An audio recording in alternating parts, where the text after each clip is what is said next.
सभी साधकों मित्रों को नमस्कार।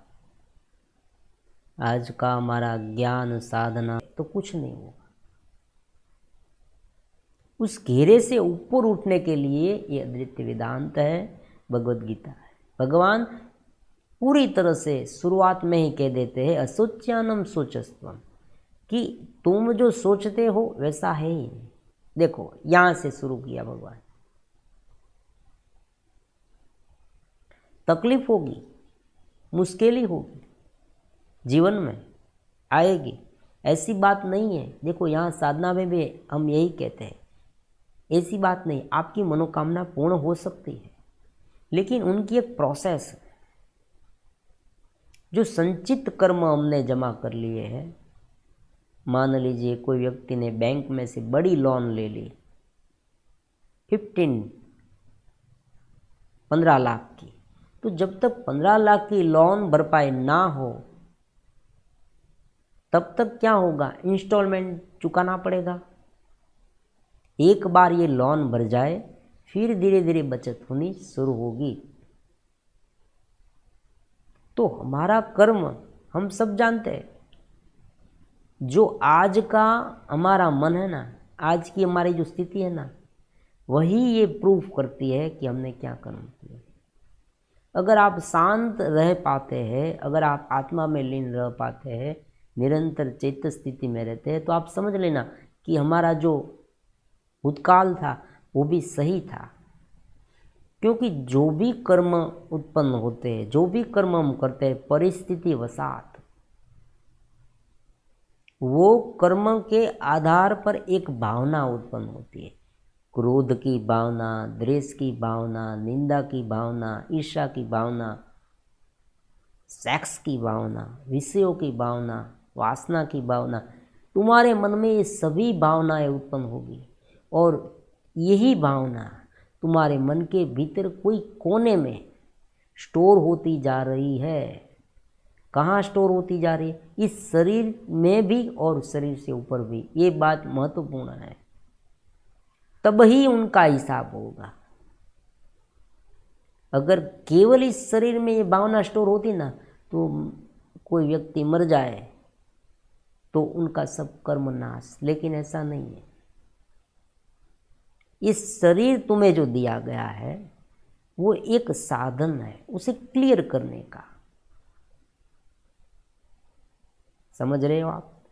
जो शरीर तुम्हें दिया गया है वो एक साधन है उसे क्लियर करने का, इस भावना को क्लियर करने का, इस जो संपुट है ना संचित कर्म, उसे क्लियर करने का। जो तुम्हारी इच्छा थी वही तुम्हें जन्म मिला है, और जो तुमने किया था वही तुम्हारे सामने आया है। उन्हीं से ऊपर उठना। दो प्रकार के मार्ग है, या तो हम उसे सुधार लें धीरे धीरे, या हम उनसे ऊपर उठें। ऊपर उठने से क्या होगा, ये जो सब है ना वो धीरे धीरे धीरे धीरे शांत होता जाएगा। वेदांत की ये थियरी है। जो जगत है उसकी जो डिजायर है उन पर ही हम वार करते हैं, गहरी चोट पहुंचाते हैं उसे, और कहते हैं कि भाई ये तुम जो मान रहे हो ना वो सही नहीं है। परमात्मा ने भगवद गीता के 6ठे अध्याय में योग के बारे में लिखा है, समझाया है अर्जुन को। योगी था परमात्मा, कहते योग कर्मसु कौशलम। योग जो है वो एक प्रकार की कर्म की कुशलता, मतलब आप कर्म को कुशल तरीके से कब कर पाएंगे। देखो यहाँ गहन रहस्य है। तुम्हारा कर्म तब ही शुद्ध होगा जब तुम भीतर से क्लियर होगे, एकदम सटीकता, एकदम सहजता, निर्मलता। जब लीकेज नहीं होगा, परस्पर भावना होगा। काम करने बैठे हो तुम, तब तुम्हारा मन कोई भावनावश होकर उसमें आसक्तिबद्ध न हो जाए और कुछ गलत कर्म न हो जाए। सहज भाव में लीन होने का अर्थ ही यही है। भक्ति भी यही बात है, ज्ञान भी यही बात है, कर्म भी यही बात है। ये जो मेन फंडा है ना ज्ञान प्राप्ति का, वही हमें समझना है। हमारे सभी साधक हमारे साथ जुड़े हैं, वो सभी साधकों के मन में एक क्लियर कट बात स्टोर हो जानी चाहिए कि ये जो पूरा मुसद्दा है वो उस पर वार करता है, हमारे स्वरूप पर। हमारा स्वरूप स्थिर है। हम जो भुगतते हैं जगत, वो जगत एक साधन है, प्रकृति का है। परमात्मा कहते हैं ये प्रकृति है, अपरा प्रकृति में अलग अलग शरीर हमें मिलते हैं। तो यहाँ जो परमात्मा कहते हैं 6ठे अध्याय के 6 नंबर के श्लोक में भगवान कहते हैं कि जो आत्मा को जीता है, जो अनात्मा है, जो आत्मस्थिति में नहीं रहता, जिनका शरीर इंद्रिय मन उनके वश में नहीं,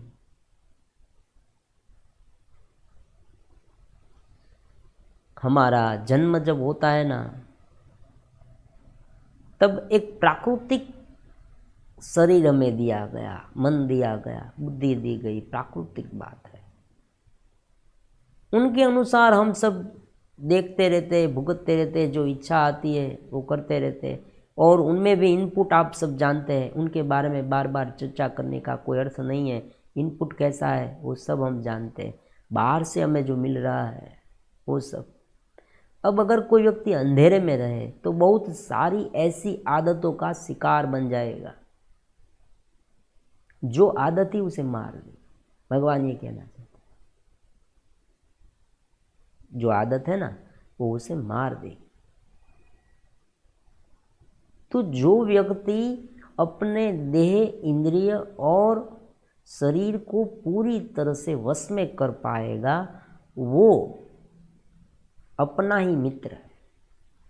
और अगर वो नहीं कर पाएगा तो वो जो 3 है ना, शरीर इंद्रिय और मन, वो उनके शत्रु बन जाए, उसे ही मार देंगे। दूसरे व्यक्ति की जरूरत ही नहीं पड़ेगी। देखो यहाँ कर्म का फल है ना, वो परमात्मा पूरी तरह से समझा देते हैं। व्यक्ति अपने आप सुखी हो जाता है, अपने आप दुखी हो जाता है। ये एक श्लोक है ना, वो पूरी गीता का फंडा है। भगवान कहते हैं अनात्मा और आत्मा। अनात्मा मतलब अचेतस, जो चेतस नहीं है, जो स्वरूप में लीन नहीं हो सकता, जो अपना मेन जो मूल स्वरूप है, जो परा है, परमात्मा से जुड़ा हुआ है। भक्ति की भाषा में कहे तो जो भक्त है, अल्टीमेट रियलिटी कॉस्मिक कॉन्शियसनेस का एक अंश है। मैं अहम ब्रह्मा अस्मि, मैं ब्रह्म हूँ, प्रज्ञान ब्रह्मम अयम आत्म ब्रह्म तत्वमसि, ये जो सभी वाक्य है वो तुम हो, तुम दिव्य हो, तुम चेतनवंत हो, तुम पूर्ण हो, तुम सामान्य नहीं, दिव्य हो। तो ये वासनाएं कहाँ से आती है? मन में। द्वेष कहाँ से आता है? मन में। जो शरीर की अलग अलग प्रकार की भावनाएं उत्पन्न मन में होती है, और शरीर का जो अस्त व्यस्त हमारा जो शरीर हो गया है आदत के कारण, लेट उठने की से लेकर सब कुछ बार बार इच्छाएं होती रहती, ये सब, और बहुत कुछ ऐसी आदतें हमारे जीवन में, हमारे शरीर में घर कर गई है, जिनसे हम ऊपर नहीं उठ सकते। ये सब शरीर के लेवल पर है, उसे ठीक करना होगा। अब यहाँ एक दूसरा प्रश्न उत्पन्न होता है कि मान लीजिए कि हम ये मान लें कि हमें ब्रह्म, आनंद, चेतना, परमात्मा का अंश हूँ, भक्त हूँ, तो क्या ये तुरंत ठीक नहीं हो सकती, क्योंकि जब तक हम उनसे छूटे नहीं तब तक हम आत्मा में लीन हो नहीं पाए। ये बात महत्वपूर्ण। एक बार स्थिर इस जो समुदाय है ना, पूरा का पूरा देह इंद्रिय और मन, उन्हें दबाकर किसी भी तरह से समझाकर आपको जो अनुकूल आए उसी तरह से इसे एक बार शांत कर देना पड़ेगा। धीरे धीरे चुपकिली से तुमको निकल जाना है। एक बार तो वहाँ जाके बैठ जाओ, फिर तुम उन पर कंट्रोल कर पाओ, क्योंकि तुम उनसे जकड़े हुए हो। वर्तमान में तुमने उस तीनों ने जकड़ लिया है। अब ऊपर की बात कैसे होगी? जो अंधेरे में है, मान लीजिए एक व्यक्ति अंधेरे में बैठा है, उसे सब कुछ सभी जगह पर अंधेरा दिखता है, तो उसे उजाला कैसे दिखेगा? एक बार उनसे ऊपर उठे, उसे कंट्रोल में करने की कोशिश करें। इसीलिए समदम है। किसी भी तरह से उन्हें एक बार अपने कंट्रोल में करने की कोशिश करें। शुरुआत में बहुत कठिन होगा। आपको एक ध्यान सिखाया जाए, मान लीजिए परमात्मा ने यही ध्यान सिखाया है कि यहाँ पर आंखें बंद करके ऐसे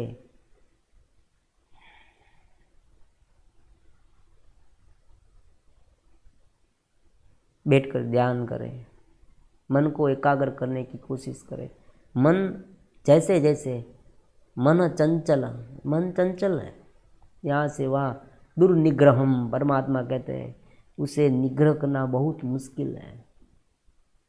ये चंचल है और उसमें भी विषय, वासनाएं, अलग अलग प्रकार के इंद्रिय के, और आसपास का माहौल जो सब कुछ है, बाह्य लोग हैं आधुनिक ज़माने में तो जो बार बार प्रताड़ित करते रहते। हमारा इनपुट जो खान पान है वो भी, हम जो देखते हैं विपरीत सब कुछ, ये सब भी हमारी क्रियाएं, ये सब मिलके इतना बड़ा झमेला हो गया है कि इन तीनों ने तुमको ऐसा जकड़ कर रखा है कि तुम इनसे ऊपर उठ नहीं सकते।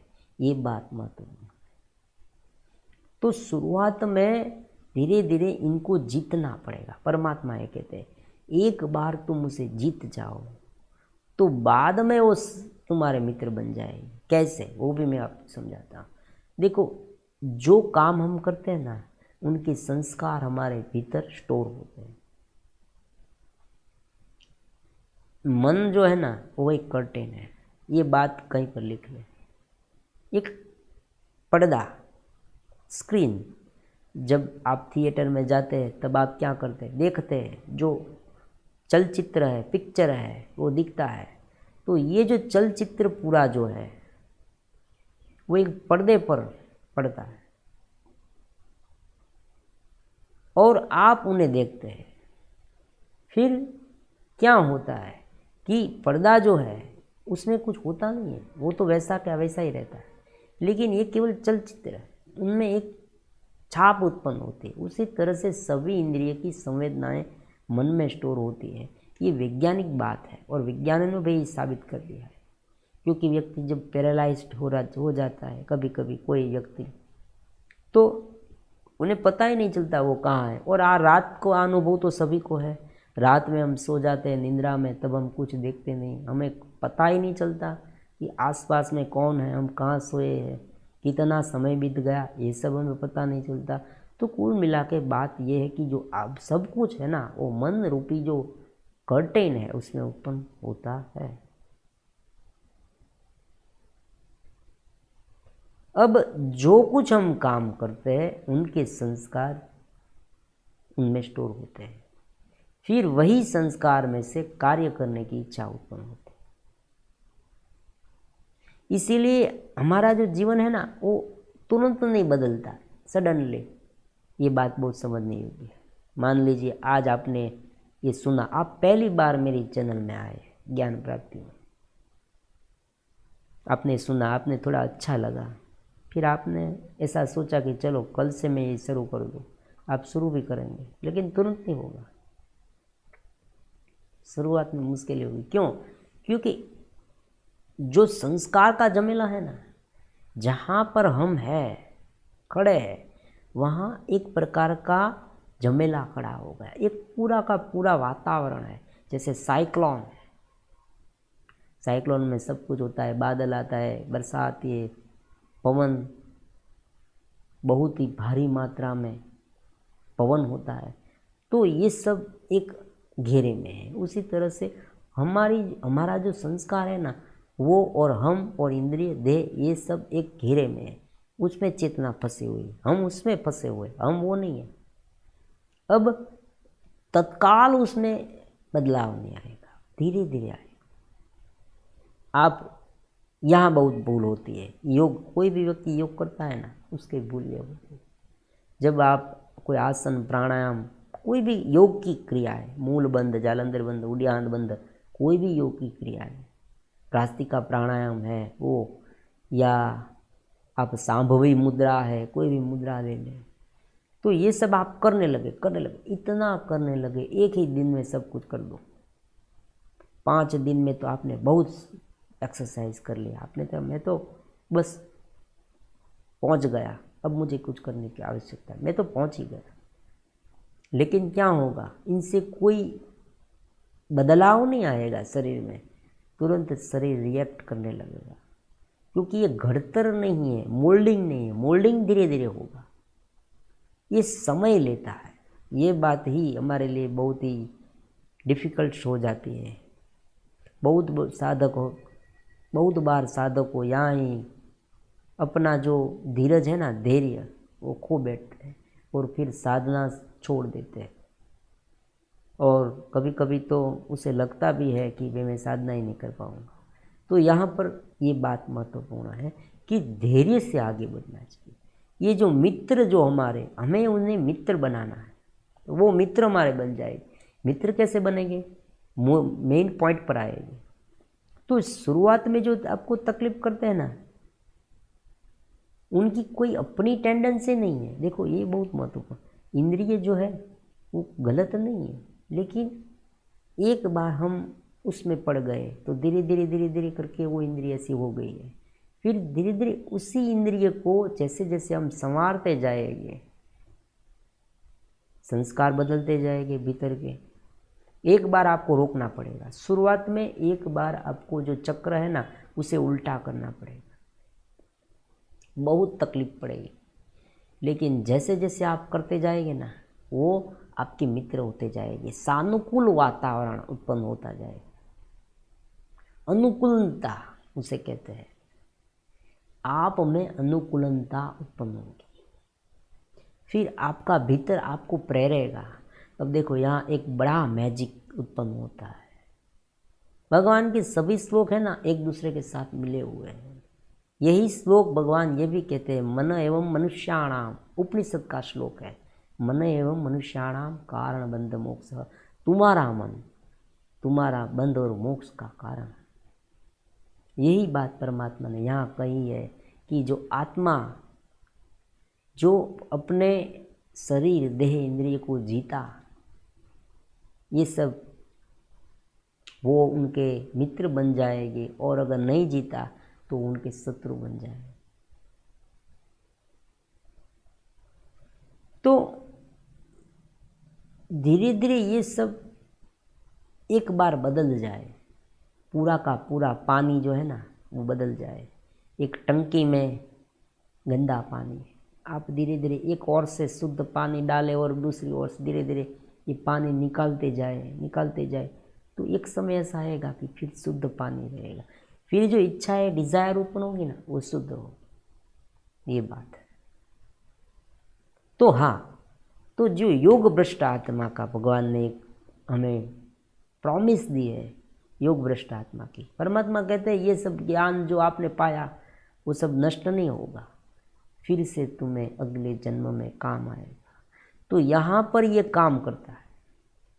ये जो श्लोक है ना, उनका कनेक्शन वहाँ तक है। देखो किस श्लोक का कनेक्शन किस श्लोक से है वो मैं समझाऊंगा। भगवद गीता आप धीरे धीरे पढ़ते रहना। तो 6ठे अध्याय का इस 6 नंबर का जो श्लोक है, उनका योग भ्रष्ट आत्मा का जो श्लोक है ना, उनके साथ कनेक्शन है।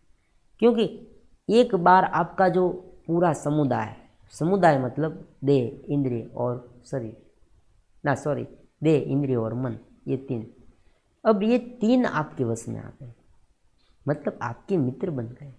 मित्र क्यों बने? क्योंकि आपने लंबे समय से उनके साथ जुड़ाव रखा नहीं, उन्हें एक अनुकूलन स्थिति में, अनुकूलन कार्य में लगा लिया। आदत बन गई, हैबिट बन गई, अच्छी आदत। अब वो आपको नुकसान नहीं करेगी। अब ये जो भावना है जो स्टोर होती रहती है क्रोध की, देखो भावना को क्या बनाओ घटा, उनके साथ कोई संबंध नहीं है। इसलिए हमें स्मृतियाँ याद नहीं रहती। ये भी रहस्य है। मान लीजिए एक व्यक्ति को दूसरे व्यक्ति ने मार दिया, तो दूसरे व्यक्ति के मन में हिंसा की भावना उत्पन्न हुई। फिर ये हिंसा की भावना पकड़ के रखती है ये अस्तित्व, एग्जिस्टेंस, लेकिन किस व्यक्ति को मारा ये यहाँ नहीं पकड़ के रखती, वो दूसरा व्यक्ति पकड़ के रखता है। इस तरह से कर्म का आदान प्रदान होता है।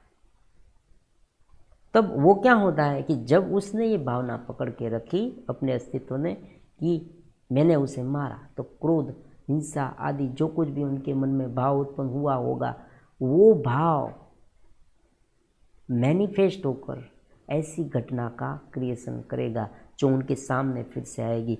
मतलब कोई दूसरा उसको मारेगा, ये बात है। समझ रहे? ये इस तरह से घटता है सब। भावना जब फीलिंग्स उत्पन्न होती ना, वो महत्व की। तो यहाँ पर ये जो झमेला है भावनाओं का, फीलिंग्स का, बैड फीलिंग्स जिसे कहते हैं, क्लिष्ट वृत्तियाँ, योग शास्त्र में उसे क्लिष्ट वृत्तियाँ कहते हैं। तो ये जो क्लिष्ट वृत्तियाँ धीरे धीरे धीरे धीरे धीरे धीरे एकत्रित होकर ऐसा झमेला खड़ा हो गया है कि वो बार बार हमें प्रताड़ित करती रहती है। आपने देखा होगा कि बहुत सारी हमारी बहनें हैं, उसमें से कोई किसी को ऐसा रोग हो जाता है, डिप्रेशन में आ जाती है। अगर उनकी सास बार बार उसे कहती रहे, घर में भी बहुत झगड़े हो, तो व्यक्ति इतना उलझन में आ जाता है, इतना डिप्रेशन में आ जाता है कि उसे दूसरा कोई विचार ही नहीं आता। आत्महत्या तक व्यक्ति पहुंच जाता है, सुसाइड कर लेता है, वहाँ तक पहुंच जाता है। कोई निराश हो जाता है, तो उसमें भी ऐसा होता है। क्रीब की भावना, किसी के रिलेटिव्स कोई मर जाता है, तब वो भी इतना दुखी हो जाता है कि फिर से वैसे ही विचार उनके मन में आते ही रहते हैं। तो ये सब क्या है कि हमने उसे पहले थोड़ा बहुत कंट्रोल नहीं किया, इसलिए वो बिगड़े गए। बच्चे हैं ना, देखो बच्चे को पेरेंट्स जो है शुरुआत से ही तालीम देते हैं। क्यों? क्योंकि एक बार बच्चा हाथ से गया फिर पूरा समाप्त हो गया। तो यहाँ पर भी हमारी ये तीन जो है बच्चे की, हमारा अपना एक शरीर हम नहीं है, इंद्रिय हम नहीं, मन हम नहीं, ये तीन देखो यहाँ भगवान भी कह देते हैं कि ये तीन हमारे शत्रु, हमारे मित्र की तरह वर्तेंगे। उनका मतलब ये हुआ हम अलग है ये, लेकिन बाद में सब कुछ हमारे लिए बहुत ही आसान होने वाला है।